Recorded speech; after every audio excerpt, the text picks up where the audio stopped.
watch this topic in Hindi, skip the video to 2 minutes and 59 seconds. Hello everyone, welcome to another episode of Legal Update, a new initiative of Drishti Judiciary. Today's topic of discussion is Section 53A of CRPC.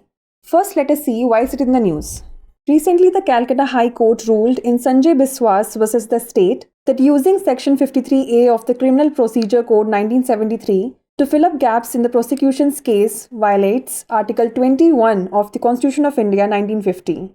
Let us look at the background of the case. The Calcutta High Court addressed a criminal revision plea against a judge's decision to allow DNA profiling of the accused, victim, and victim's child. The defense argued that the DNA test request was an attempt to cover gaps in the prosecution's case made after cross-examination had finished. They also contended that the public prosecutor lacked authority under the POSCO Act to direct police investigative actions. The state defended the use of Section 53A of the CRPC, claiming it could be used at any stage for adducing additional evidence. The High Court sided with the plea. The court's observation was as follows. A single bench of Justice Moushumi Bhattacharya observed that attempting to collect evidence under Section 53A of the CRPC after the investigation phase suggests the prosecution was trying to address its case deficiencies. It was highlighted that introducing new evidence after the investigation phase to address prosecution gaps violates the petitioner's Article 21 rights. Let us now discuss Section 53A of CRPC. Section 53A of the CRPC outlines the protocol for medically examining individuals accused of rape. It permits registered medical practitioners, preferably from government or local authority hospitals, to examine the accused if there is a reasonable belief that such an examination will provide evidence of the crime. This can be done on the request of a police officer of at least sub-inspector rank.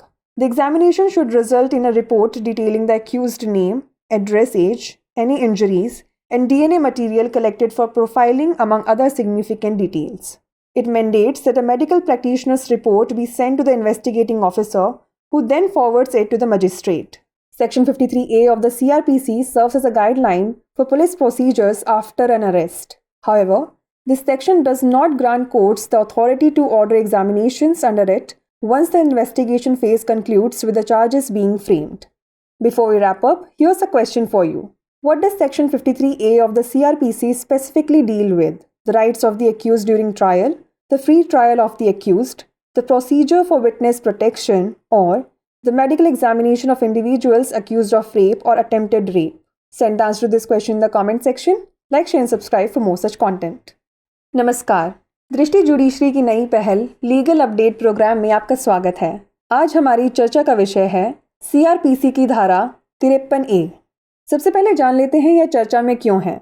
हाल ही में कलकत्ता उच्च न्यायालय ने संजय विश्वास बनाम राज्य मामले में फैसला सुनाया कि अभियोजन पक्ष के मामले में कमियों को भरने के लिए आपराधिक प्रक्रिया संहिता 1973 की धारा 53A का उपयोग करना भारत के संविधान 1950 के अनुच्छेद 21 का उल्लंघन है। आइए जान लेते हैं मामले की पृष्ठभूमि।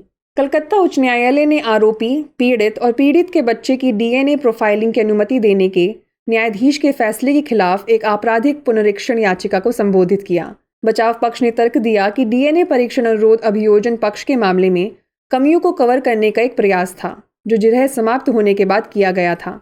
उन्होंने यह भी तर्क दिया कि सरकारी अभियोजक के पास पोस्को अधिनियम के तहत पुलिस जांच कार्रवाई को निर्देशित करने का अधिकार नहीं है।